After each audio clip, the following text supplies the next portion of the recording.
Hello, and welcome to episode 16 of Growing Your Successful Podcast, the podcast all about small business. I mean, growing your successful business. Yeah, sorry, geez. Here we were just talking about how I'm sucking wind today, and here I prove it right out of the gate. Growing your successful business. Yes, thank you, Paul. The podcast all about small business and all things relating to small business. Want to remind you listening, you can find out how to view and hear our podcast if you go to brianlharding.com or growingyoursuccessfulbusiness.com. All the links you need are right there. You can also send me an email at brian@brianlharding.com. And I'll remind you, don't be afraid to click that little share button on your Facebook page there, and don't be afraid to tell a friend or a coworker or a family member or somebody who's running or owning a small business that might get some value out of what we're doing here. Today, we're super lucky to have our first repeat guest, Paul Long, Senior Vice President at Timberland Bank. And you can reach Paul at ptlong@timberlandbank.com or 253-671-3037. And today, we're not talking about banking today, so you might wonder why we have a banker on. We're going to share a lot of ideas today on how to differentiate yourself from your competition and as far as ways of being creative in marketing and offering a personal touch that many folks won't. And Paul really is an expert at that. So that's why Paul is here today. And I'll tell you that if you have a pen handy, you're going to want to grab it and some scratch paper. We're going to be throwing out a lot of ideas today that you'll want to be taking notes on. True. And again, we're going to focus on, or we're going to spend our time talking about ideas of how to make yourself and your business stand out in your industry. And those things work. First of all, Paul, welcome. Thank you very much for coming on. Thank you. Paul, those things work because 95% of the people out there won't do the stuff we're going to talk about. Which is sad. Yeah, it's sad. So it's super effective when you do it. The irony is 95% of the people listening today also won't do it. What the heck? Come on. But that's great news for the 5%. That's true. So if you're able to carve out and commit to doing this, carve out the time to do this and commit to it, and do it, you can drastically improve your relationship with your customers and drastically improve your recruiting of customers and retention of customers. Sales. Increase your sales, which equals dollars, FYI. And that's why we're all here, right? That's right. That's why we're doing this. That's why we go through. That's why we go through all the hassles of doing this stuff is to make some money, right? That's right. So one of the things when you and I were talking before we got going here, step one in my mind is kind of in what you said was kind of defining your ideal customer. So talk to us about that. What do you mean when you say define your ideal customer? Why do we care about doing that? Why is that important? Well, I think what's very interesting is that many small business owners, when they first get into the business, they want the money. Right. And so they're like, I'll take you, I'll take you, I'll take you, I'll take anybody. Right. Everyone's my client. Yep. After about a year or so, they start to be like, man, gosh, I'm so busy. It's crazy. Wait a second. I don't want that customer anymore. Right. Can I fire them? Yeah. And I'm sure we'll talk about firing customers and such. Sure. But knowing who your ideal client is, I think that's absolutely crucial. So you know exactly how to network, how to market, how to really get in front of those ideal customers. Right. So, Paul, I'm going to ask you to talk just a little bit closer to that microphone there. One of the things that has been a recurring theme over the last several weeks of this podcast is folks who explain going through the process of starting out, and you have all this momentum, all this excitement, and you flip the switch on day one, and it's crickets. There's nobody there. The customers aren't there. If you thought you were going to have any right away, you're disappointed, or you knew you weren't going to have any right away, but you got to open the doors at some point. And so it's pretty easy just in human nature to say, well, I have nothing. Something is better than nothing. Mm-hmm. And you do kind of fall into, at least in my experience and folks I've talked to, you do fall into that trap of desperation, and we will take anybody. And it does take some time to sort out, that vetting process of who you really want to work with. Right. So what's the balance when you're starting out? So you don't want to just take everybody, but you're desperate for money to keep the lights on. So if you're starting up a business like that, you probably are going to just take everyone. Right. And it's just the nature of the beast. Again, once you're in there for about a year or so, or when you're just kind of looking at when you see the phone ring and you have caller ID and it's Joe Schmo, and you're like, let's be honest. Everyone listening, yeah, you have those clients. You have those, okay. Yeah. So it's important to know, what is this certain customer? Do they generate enough revenue for me to handle the either the depression or the anger Yeah. or whatever it may be Yeah, that yeah. you may have. Right. What is it? And so really be looking at, my ideal client is a person that has, just like for myself at Timberland, I'm looking always for people who have under $10 million in revenue. Absolutely love working with real estate owners or anyone who wants to buy commercial real estate or anybody that has a lot of vehicles and have a lot of vehicles and equipment needs. Right. That is in general what I look for. So looking for, okay, now I sit back. How can I get in front of those people? How do I find them? There's plenty of places on the internet where you can find these types of names to try to be creative on things. But you need to find whatever that is. And so it's going to take you time to research and find those avenues. And it's going to take you some time to experience folks that you work with when you are in that desperation mode and you're taking anybody that walks in the door or anybody that picks up the phone and calls you. It takes you a little bit of time to figure out who's just too big of a pain in the ass to warrant the amount of money, the volume of money they spend. That's right. Who is wanting me to do things that aren't very profitable, if at all. And kind of it takes a while to kind of sort out who you want to go get. So, and then once you do, then you can kind of begin customizing your marketing to find those folks. And I think that's the key point you're getting at is exactly. Two separate things here. One is figure out who you want to work for, and that may take some time. It might be you might know from out the gate. Right. I suspect that even though you may know that coming out of the gate, you're going to have to lower your standards to get started and just get some money coming in just to keep the doors open. Absolutely. But at some point, you're going to want to begin focusing on who your preferred customer is. And that way you can begin customizing your marketing and your appearance to attract those kind of customers. Right? Absolutely. Right. So now that you've identified your ideal customer, for whatever reason, again, could be profitability on certain kinds of jobs or people who are easy to work with or people who get you and that kind of thing. Step 2, I would put down as understanding the things that your industry doesn't do well. So one of the things you and I were talking a couple weeks ago, I mentioned this, I don't know, 2 years ago, I think, in the class that you attended. And I recommended at that time listing out the 3 to 5 things that your industry sucks at. And I hate to break it to you all, but every industry, and 3 to 5 is probably a pretty modest number to start with. True. There's probably a lot more, but pick the 3 to 5 things that you know that your industry is not good at from the customer's perspective, not from your perspective. Right. Oh, and by the way, price can't be one of those 3 to 5 things. It can't be how much it costs to do the thing because we would all default to customers don't like paying too much money for, banking fees or plumbing or real estate commissions or, whatever. So forget price. What are the 3 to 5 things that your industry is not good at from the customer's point of view? And why do you think that's important? What are we trying to accomplish with that? Well, in banking, they're obviously just like plumbing and any other industry, just like you said, it can be crazy. But for banking, if you have a customer come up to you and say, hey, I have a $10,000 loan request. There's plenty of bankers out there that just kind of roll their eyes. Right. Yeah. If they ask for $2 million, Now we have your attention. Well, yeah. hi. Yeah. It's totally different. And so that's one of the things that I kind of strive to make myself different is treating every client like $1 million client. Right. And really being able to do that. And so one of the things that I did that I know you brought up on your podcast previously is I do the South Sound Small Business Summit. Right. I wanted to have a room full of potential customers. Right. And I wanted to give back to the community at the same time. Well, what's better than putting on your own event? Now, for anyone listening who's ever put on an event, it's a lot of work. Right. It's a lot of work, but you definitely get excited about it. And at the very end, you should feel rewarded. If not, maybe it's something you don't do. Right. But again, having those people in the room is a part of that too. So how do you make them feel like $1 million? How do you give them the tools that they need? How do you be different? Right. And so, and we'll get to your South Sound Business Summit, and we'll get to those event things in a little bit.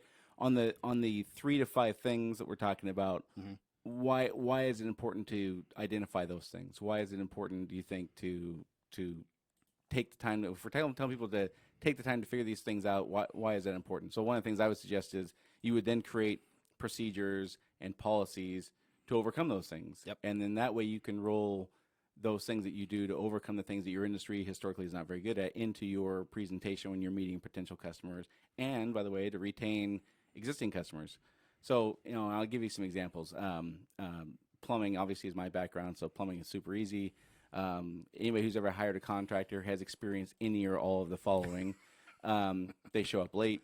Yep. They don't call when they're on the way.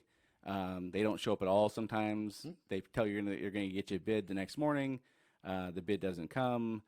You call, their voicemail's full. The price is going to be well beyond the original quote. I mean, there's a number of things that just contractors and plumbers are no different than any other contractor in this regard.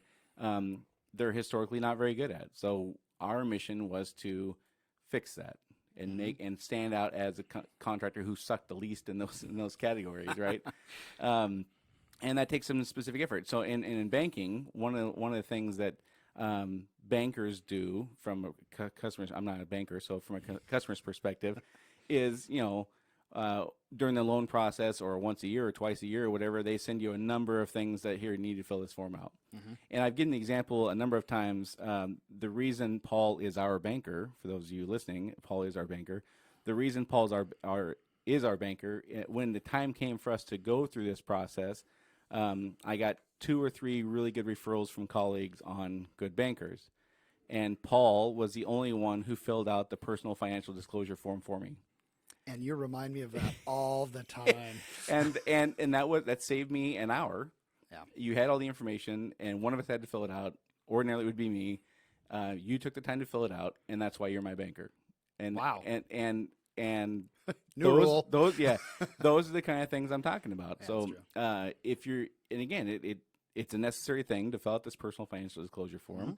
But it's time consuming. It's a pain. And if you're running a business, you don't have time to just break away and fill out forms. That's true. And so that's something, if you're for any bankers listening, that's something you could try, right? No, you don't have to. Don't worry.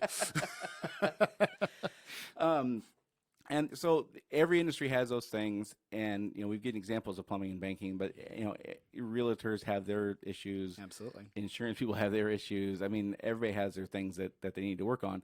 And if you don't know what those 3 to 5 things are, you just need this is where you need to get your pen out and write this down. This is something you need to get on like today, like not next week, not put on your list of things to do, figure out today. This is really one of the key things in differentiating yourself from your competition is figuring out from the customer's perspective, what's a pain and how am I going to fix it? And then rolling that into your presentations.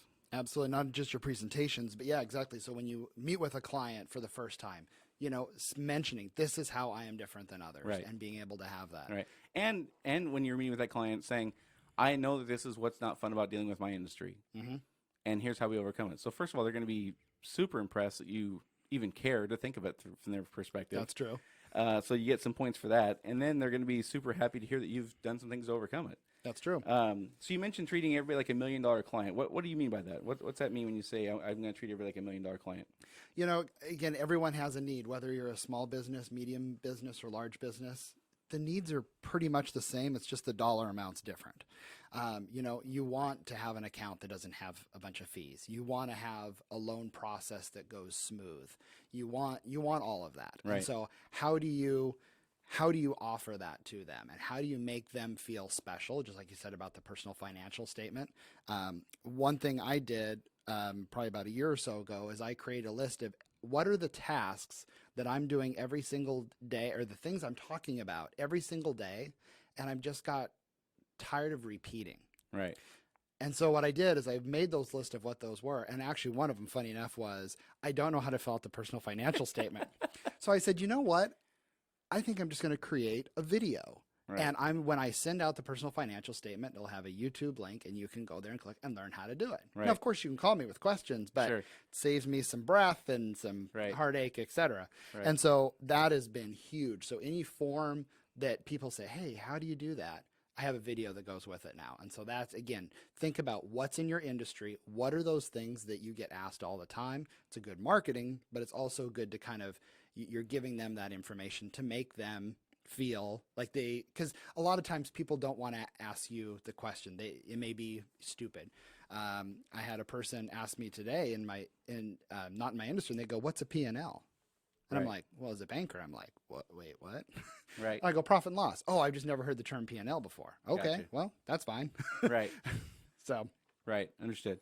So, some other things that when people say, well, what does it mean to treat somebody like $1 million client? So I think that in general, we're saying the person who's asking for $10,000 in a loan versus the person who's asking for $2 million in a loan. I think we all kind of recognize that bankers internally are going to view those as different things. correct. And if you're the person who is asking for the $10,000, it's not super fun to be feeling like you're being treated like the person who's only asking for $10,000.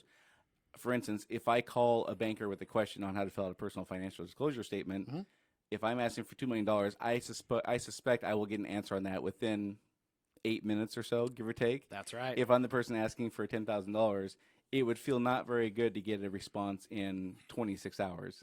Exactly. Those are the kind of things we're talking about. So we're not talking about being thorough with the job. We're not talking about being thorough with the loan processing paperwork or the plumbing is done to code or it's not done to code. We're not talking about that. We're talking about the experience for the customer. Treat everybody like $1 million client. Because, by the way, that person who's only asking for $10,000 might have a friend who needs $2 million. Yep. And recently I just did a loan, a pretty small one, and and this business was fairly new, but I know someday that they're going to be much larger, and it's nurturing that seed in the ground and doing that and making them feel special regardless of their need. And it's as simple as little small nuanced things like if somebody calls and says, "Hey, I need this information," and you know the right person to get the information to them is somebody in a different department or a subordinate or the office or whatever. The default setting for most of us is we'll just call the office and get that. Yeah. Okay, which is fine. There's nothing really wrong with that. But imagine if you said, "I will have my office call you and get you that." Now, the same phone conversation is going to take place, but the notion that we're going to reach out to you because we're going to be proactive sends an entirely different message, and I'm just blowing you off like the cable company. Correct. I'm just blowing you off and transferring you to this department because that's not my department. It has an entirely different feel to it. That's very true. And I don't think folks really have an understanding for those minor little things and what the impact of that minor little thing, changing that from you need to call this person to I'll have this person call you. It's going to take you 14 seconds to send a text or call that person and ask them to call. The impact is massive. I think another thing is how fast you return their phone call, return an email. Right. People say, oh, within 24 hours. That's a long time. Right. It depends. I mean, what's going on? If you need a truck for your business and you need it now. Right. I sound like that commercial. Yeah. Then you need to call them back immediately and be in a couple hours. And a lot of times when I call people back, they're like, wow, I didn't think you'd call me back so fast. Right. I'm thinking to myself, well, that's what I do. That's what you should do. Right. And I think people do a poor job of understanding who gets to determine the amount of emergency in this. So a person who needs a truck for their business, okay, well, yeah, if it's a long-term planning kind of thing, not a big deal. That's right. If their truck just got totaled by a semi, it was, got T-boned, and now they're out X amount of dollars a day because they now don't have a truck, that's an emergency. And I think that for people who are getting those calls, we make all kinds of assumptions and tell ourselves a story about how urgent this really is, and we prioritize it in our head based on what's going on in our lives.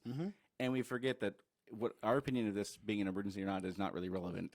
It's the person who's making the request. And by the way, who wants to give us some money, they're the ones who really get to pick if it's an emergency or not. Absolutely. There was a couple weeks ago, I was really busy with a bunch of deals, and one of my customers called up and goes, hey, I need a truck. Okay, what's your time frame? Well, it went through somebody's house, so I need one pretty quickly to replace. I'm just like, what? Yeah. And that's exactly what happened, unfortunately. But so obviously, all of a sudden, she went from bottom of the pile to the top really fast. Right. And then the critical part about this is as your business grows and you hire staff, you have to teach your staff this. Chances are for folks listening, you may or may not have a good grasp of this stuff we're talking about, but the people you're going to hire absolutely are not going to have a grasp of it unless you teach them. At all. And you have to teach them. You have to make sure that they have it in their heart to be that servant and to give and to be quick. Right. And most don't. Yeah, and most don't. So now that you've got some of this stuff here sorted out, as far as you listening and you're kind of, understanding the things that you need to do, Now you need to explain this to people. Now you need, when you encounter folks, you need to tell them, here's what I know our industry isn't historically very good at. Here's how we overcome that. Here's what makes us better than brand X. Here's what our response time is like. It's not 24 hours, it's 2 hours, or whatever you come up with that's a reasonable thing for you and your business. Or I shouldn't say reasonable, attainable thing for you and your business. Certainly I wouldn't recommend promising things you can't hit. It sounds great to have a 15-minute response time, but if in actuality that happens 4% of the time, that's not a very good selling point. Under promise, over deliver. That's right. That's right. So now you need your 30-second or one-sentence commercial, and we've all heard that a million times. You need your elevator speech, your 30-second commercial. You got, what is it, 7 seconds to make a first impression or something like that? That's what the math is on that. How do you dial that in to make a good first impression in that short amount of time? I mean, definitely every industry is different. There's people that I know through networking that I've known for years, and to this day, I still don't know what they do. Right, like me.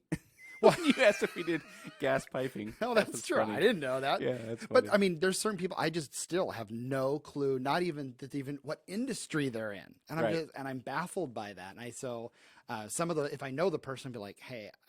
Come on now. I've actually had that conversation with one person. Right. But coming up with that, just kind of that basic, that not necessarily 30 seconds, but heck, even one sentence. What do you do? If you're literally in an elevator, 30 seconds is too long. Right. I help businesses get money for their business. Boom. That's your one sentence commercial. It is that simple as that. Right. And of course, if they're interested or whatever, then they'll inquire on that. But again, having that one sentence and 30 seconds, digging in a little bit further, like I said earlier, I like people under $10 million. I like people that have equipment and truck needs, and just be able to come up with a really quick sentence on that. Right. And one of the things with the 30-second commercial that I've seen, and it cracks me up every time I see it. And I do a lot of networking. You do a lot of networking. We encounter a lot of folks. And one of the things I hear repetitively is folks whose commercial is just a list of services. And again, they don't work in the things that they know are pain points for their customer. They don't work in how they overcome that stuff. They don't work what's special about them versus brand X. They just say, I do this, I do this, I do this, I do this, I do this, and I do that, and I do that, and I do that, and I do that. Okay, well, great. Now I know what you do. I don't know why I should call you versus brand X. Right. And that's one of the things that I would highly recommend. Again, for those of you taking notes, write this down. Work into your elevator speech, your 30-second commercial, your one sentence, whatever. What's different about you than brand X? Because if all they know is a list of services, they may know 3 other people who do that. And unless you can tell them quickly what makes you special, you don't have a chance. I mean, you're wasting your time. And that's a good segue into the next thing is understanding that people, when given the chance, do business with the person, not the company. Amen. Right. That is a huge piece. And that was something I learned probably about 5 or 6 years in my 20-year banking career is, people bank with me. If I move to another bank, they follow me. Well, obviously, I'm the reason why they work with. So I said, I'm going to start branding myself. Right. And so that's what I've done. So over the past 4 years, I've created a website, paultlong.com.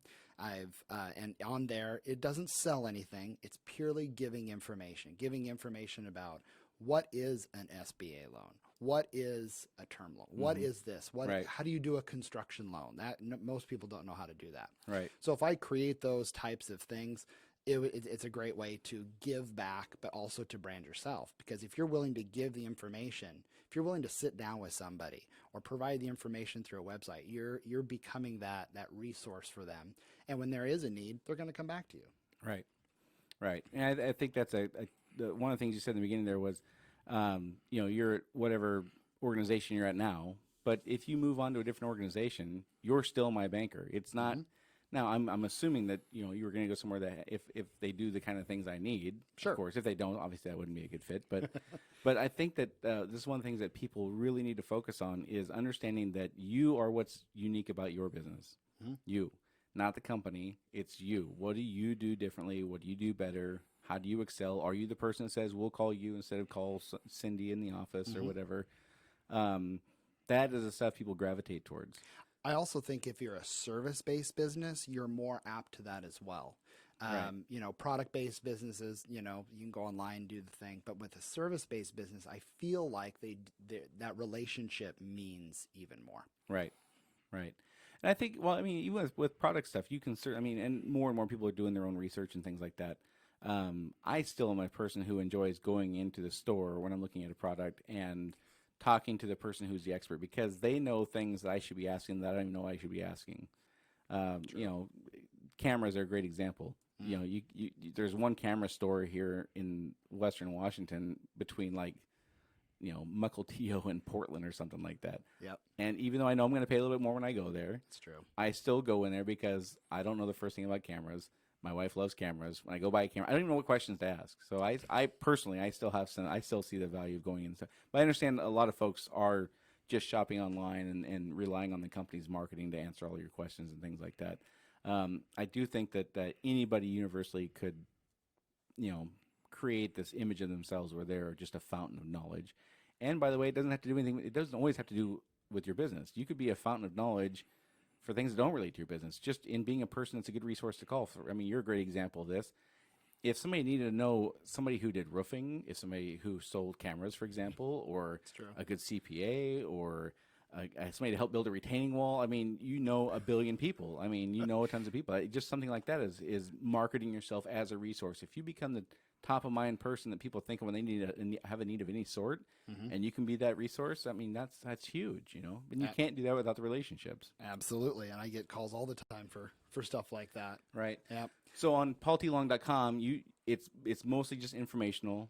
Yep. And I think that, and we'll talk about this a little bit more later also, but I think one of the things that people try to do that is baffling to me and backfires all the time is where they say, I have this great informational website, and then at the end, there's always, and please buy this. Right. And it's always a promotional thing at the end. You have to remove that entirely. Absolutely. You have to become just a fountain of knowledge without any expectation that you're going to get anything in return, and without any trying to work in your sales pitch into that, right? Absolutely, because people can see through that. Right. Again, if you went to like my website or whatever, there's not click here to buy now or whatever. I mean, again, I'm also a bank, so I have to work for a bank in order to do it. But exactly, it's give that information, give it out all the way. Whether you're networking, sometimes I'll sit down with a table full of networking people. I'm going to talk about what some of their needs are rather than me. Right. Talking about, oh, this is what I do. What's your problem? Let's address it. Right. Kind of a thing. Right. And even, I mean, for people who are wondering, why would you possibly do that? Why would you spend all this time and monies in some cases, but mostly time crafting these things that are going to be read by somebody who may not be a client? That's true. They may not ever buy from you, but they might send the article to somebody who will. That's right. I mean, you just never know where that stuff's going to go nowadays. And that's why you have to have, social media too, and be able to keep posting often. That's a whole nother podcast episode on that, but that's definitely something that, obviously how can you get in front of them, whether that's through social media or other means. Right. So you mentioned branding yourself and your website is part of that, paultlong.com, right? That's what the website is, right? So for those of you listening, paultlong.com. But you're also the trusted business lender for the South Sound. Exactly. So you created your own moniker there. I did. And, absolutely. And it rolls right off the tongue. And, absolutely. And you're the first one to have it. So tough to everybody else that wishes they would have had it, right? Yep. And what's been kind of fun with that too is with the marketing of the website and all that. My website shows up ahead of some other banks, which is pretty awesome. I'm not gonna lie. Yeah. So it's fun to do that, but again, it's here's the information, and if I can help, hey, here's my phone number. But here you go. Right. And our buddy Jake, he did the same thing. He is awesome, and he is just another great example of the same type of thing. He is the car guy, and he on his social media, you'll see him test driving a car, and you just, again, I think he recently moved different dealerships, but again, he is still Jake the car guy, and you do a great job of that. So good job, Jake. Good job, Jake. It's Jake Weidenbach, by the way, if you're wondering who that is. And, I'm sure you can find him through Facebook on both of our accounts. That's right. So then nowadays you have to, of course, like you mentioned, the social media is super important. You got to have the Facebook or the Twitter or the Instagram, whatever demo you're going after. You've got to kind of do that, and creating your own website, which you've done. And so let's go back to standing out and some of the personal touches that that again work because only 5% is probably pretty generous. There's probably 2% of the people out there who do this kind of stuff, which is why it stands out and why it works. Talking about like handwritten birthday thank you account anniversary cards. Talk about that a little bit. Yeah, so that's been something I've been doing for well over 10 years with not just my key clients, my clients, period, regardless of size. What I put in my CRM system when their birthday is, and I will fill out a handwritten card to every single person for their birthday. And then for their anniversary, not their wedding anniversary, but their anniversary of banking with Timberland Bank. Thank you. I did one the other day for 32 years with Timberland Bank. Wow. Well, I also picked up the phone after I wrote that card because I go, this just doesn't feel right. Right. How do I make them feel special? To be with anything for 32 years is impressive. But having that handwritten card, I think, is important. And there's a lot of different, for example, I also get a card from a financial advisor that I have every single year. Right. And it's interesting because what it is just a signature and a business card inside. Yeah. Do not put your business card in a birthday card. Right. An anniversary card, that's a little bit, thanks for 30-some years. I just remember I'm your banker. Right. But a birthday card, it just,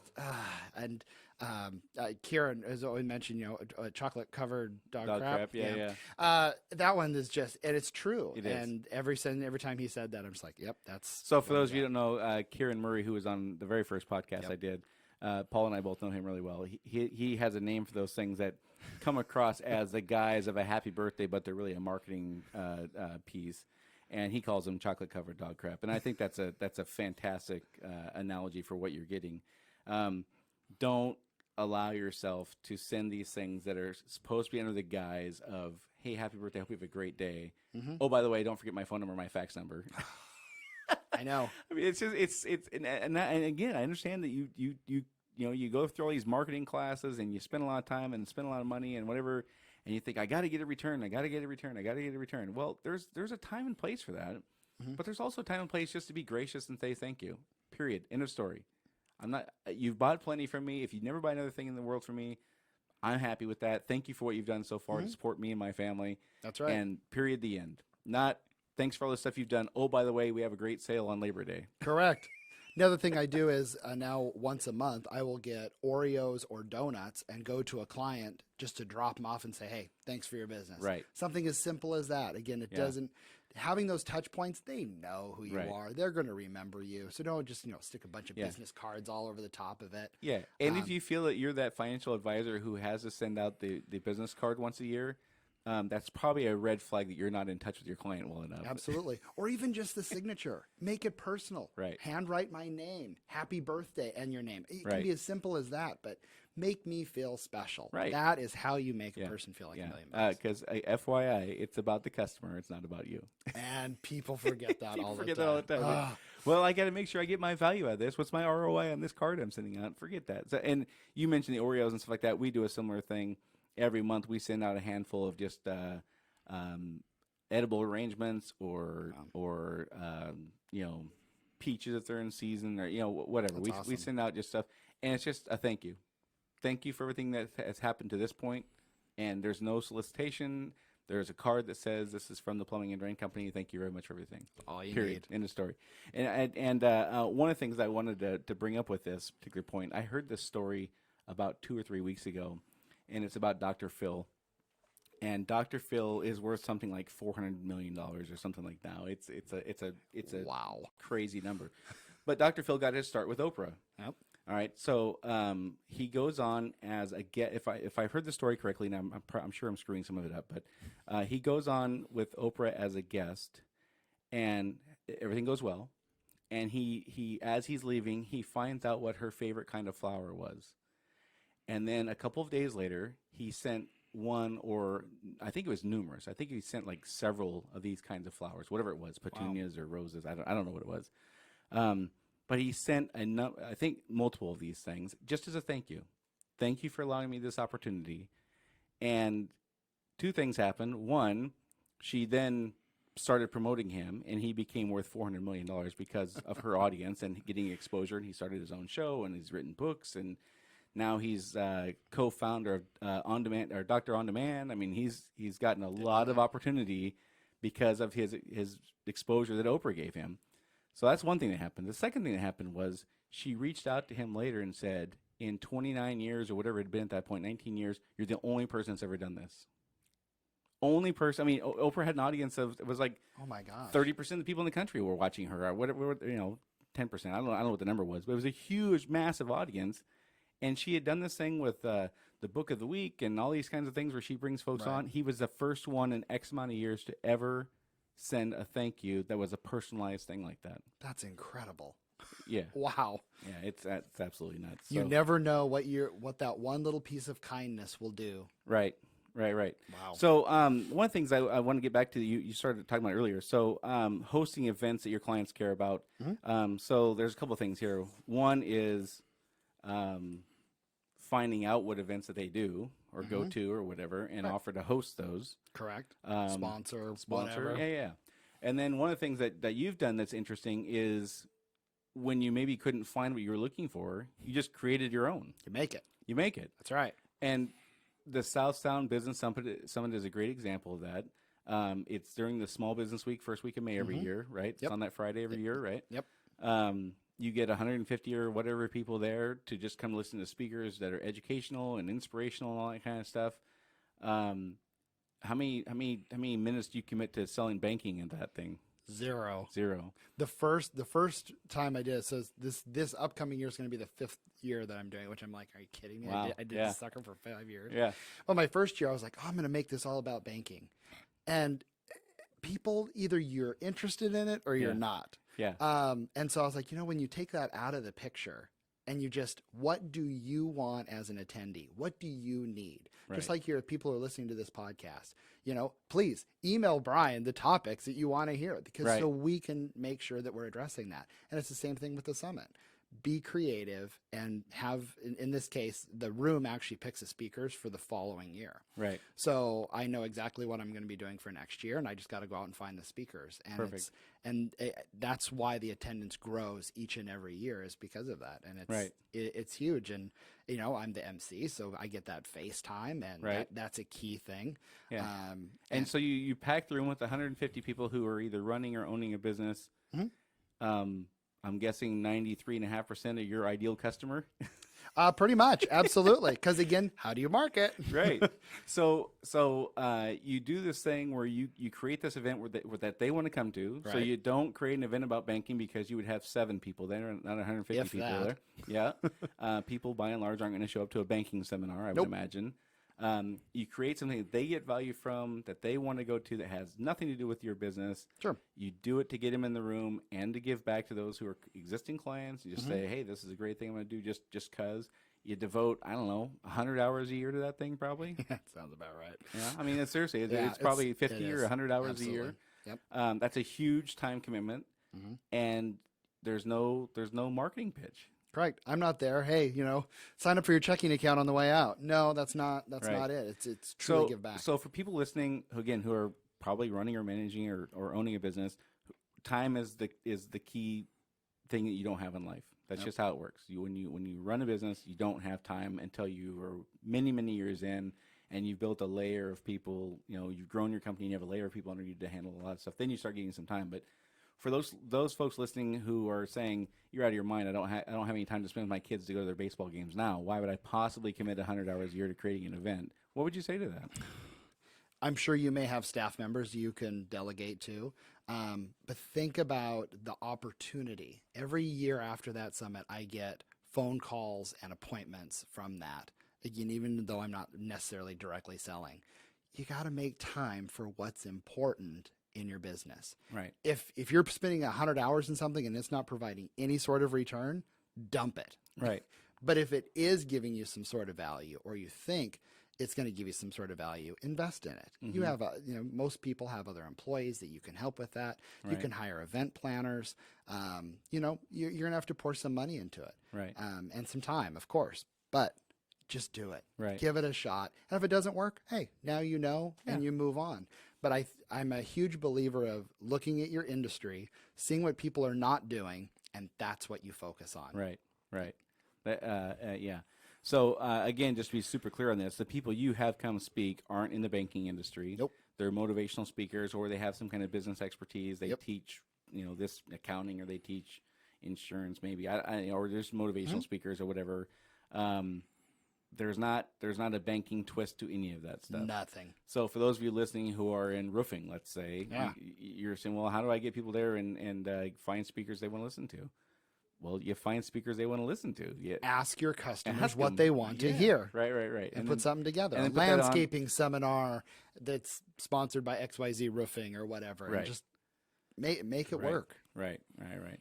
So that's a fantastic idea. Again, if there's events out there that already exist, obviously that'd be way easier if you could just sponsor or show up at network at or whatever, host those things. That would be easier, obviously. But again, if there isn't one, make one. Absolutely. If nobody else is doing it, this is how you stand out. And that's all the stuff we're talking about here.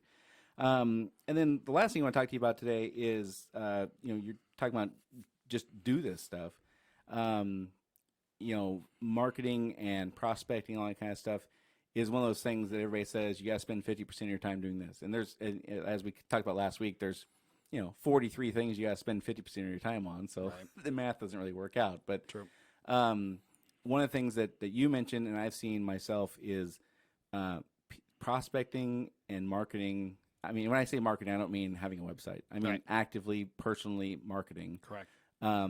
Those are things that people always are going to get to, but they rarely ever get to. It is the last thing on your to-do list. Right. I got to go to lunch. After lunch, I'll start prospecting. Oh, And my then, phone ring. I had this exactly. quote-unquote emergency that probably could wait for 3 days, but now I got a reason not to go Nope, out. sorry, got to prospect. There's a lot of things out there. I've read some books in the past, and one of them was make 10 calls by 10 a.m. So when you get into the office, it strikes 9 o'clock, make 10 dials. Right. Or send 10 letters, or just do 10 things by 10 o'clock, whatever that is. And you can make up your own number or however you do that. But make it the prospecting the first thing on your list, even though you want it to be the last. Sure. When I come in the mornings, I have I have a certain routine of certain things that I market to each morning. Mm-hmm. And then I do maybe some birthday cards for that week. I did them this morning for whoever's birthday was this week. Yep. So I don't just send them all out January 1st for January birthdays. People know that. Yeah. But when you get it close to your birthday, it's a little bit more special. Right. And doing those activities, then start returning phone calls and doing your day. Right. So I liken prospecting to going to the gym. It's one of those things that on the way there, you're not super excited about maybe doing it even. You might not be super excited about, but man, do you feel accomplished when you're done. Absolutely. And it sets your day off on the right tone. You got the hardest part done early. If you do your prospecting by 10 o'clock, that's fantastic. You get the hardest part done early, and you have the whole rest of the day to look forward to. And because if you don't, for me anyway, if I were to try to go to the gym at 8 p.m. every night, I would have 14 and a half hours to talk myself out of it every single day. And I would my batting percentage of getting to the gym would be somewhere between 3 and 8%. Versus if I just get up in the morning and that's my routine as I just get up and go, my batting average is probably 90%. Yep. And I think prospecting is the same way. Either you have to set these goals like you're talking about by 10 a.m., or you have to calendar time on your calendar, put time on your calendar that says, I'm going to do it here, and then actually do that and not find the reasons not to do blocking. it. Right. Yep. And I think, I'll give an example of, a lot of people who do letters and phone calls. Oh, I hate cold calling. Cold calling doesn't work. Letters don't work. Right. Oh, I had that mentality for a little while as well. And so I got one customer that called me on one of my letters. And I'm like, oh, cool. Right. It does work. That's why I do this every morning. Right. And since then, that customer has now given me probably about $6 million in new business. Yeah. All from a letter. Yeah. And when I tell people that, they're just kind of like, what? Right. It works. Right. It absolutely works. And the thing with cold calling, and I tell people this all the time, and I know people hate it. I know they don't like doing it, and I know they resist. But one of the ancillary benefits of cold calling is, let's say you go out and you cold call your 10 places this morning, and you get zero business out of it. But what you will walk away with is the questions your potential customers and your ideal customers are asking. If you don't stay plugged into that and you don't stay tuned into that, how could you possibly write your blog and your marketing piece and what could you put on your Facebook page that would be of interest to them if you don't know what's of interest to them? That's right. How can you possibly just sit in your isolated office and suppose what all these people are wanting to hear about if you don't actually know? You're going to be writing the wrong stuff. So if nothing else, it's a good exposure to you to what your customer feels about your industry, your company, whatever. I mean, you're just you're gonna be tuned into what people are thinking, and for whatever reason, we don't see the value in that. And I think that's at least as big a value as the sales you're going to gain from it. Yep. And don't be afraid to, have a certain day where I'm just going to go out and I'm going to go talk to people. I'm going to go knock on doors. Right. And boy, do people, I guarantee 1% of people listening to this podcast will actually do that. Yeah. But you'd be amazed, again, that face-to-face, if you're really looking to establish a relationship, Right. that's how you're going to do it, is face-to-face. Yeah. Letters, phone calls, yeah, they have their place and they're kind of, quote, easy. But in person, that is the way to market. Yeah, and one of the things that I've done successfully with folks I do sales calls with or trade shows or whatever is, rather than going through my list of services again, the whole conversation is, tell me 2 or 3 things I'm doing wrong and tell me 2 or 3 things I'm doing right. Period. Awesome. And again, if you don't ask, they're not going to tell you. Nobody wants to tell you have an ugly baby, right? But if you ask and you give them permission to tell you, they will absolutely tell you things you can do to improve. Absolutely. And again, I know cold calling is scary. Nobody likes to be told no, and we hate rejection and blah, blah, blah, blah. But I'm telling you, there's a tremendous amount of value in that. So, I mean, think about all the books that are out there on that topic. Obviously, Right. they work if there's that many books out there. With those. Right. Well, Paul, thanks a lot for coming in again. I sure appreciate you having in. You're always a wealth of knowledge about banking and even stuff not related to banking. So again, Paul Long here, Senior Vice President at Timberland Bank. PT Long at timberlandbank.com, or you can reach him at 253-671-3037. Thanks again for coming on. I really appreciate it every time you come on. I'm sure we'll have you back again. Let's see here. Next week, we're going to have Greg Anderson, author of Small Business Sales WTF, which stands for Without the Fear, for those of you listening out there. It's not what your kids walk around saying. We'll have Greg Anderson on to talk about all kinds of sales tactics. And so it's going to be committed entirely to sales next week. So thanks for listening. Hope you all have a great day, and I'll talk to you next week.